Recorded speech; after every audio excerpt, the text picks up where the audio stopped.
Stigli smo u Njemačku, u grad Mainz i ispred kuće Zagreb.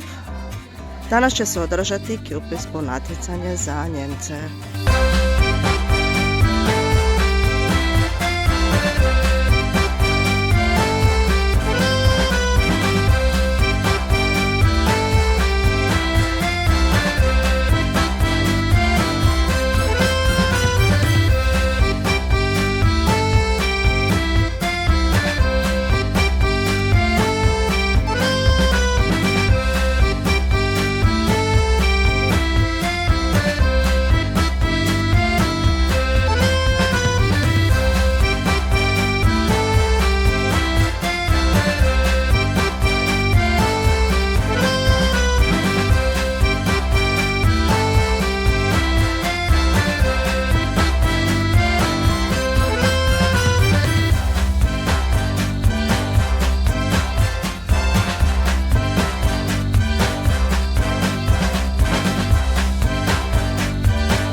Dugo ćemo pamtiti natjecanje u Mainzu.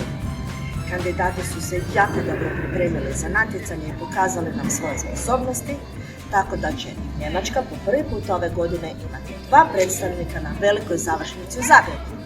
Kao najbolji kuhar pokazao se Matijas koji se na natjecanje pripremio ispred Caritas Burger Service Ingelheim.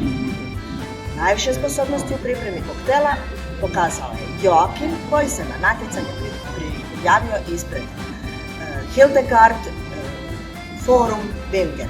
Pa dobrodošli!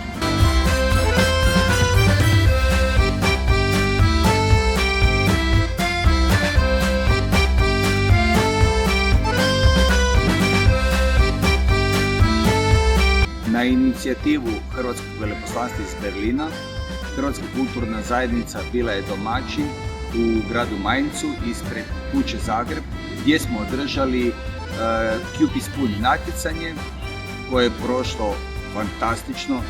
Kako bi rekli po domaći, bila je ludnica.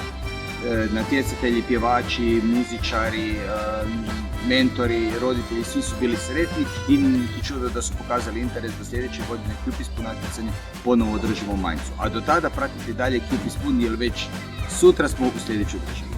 Gesellschaftliche Gleichheit!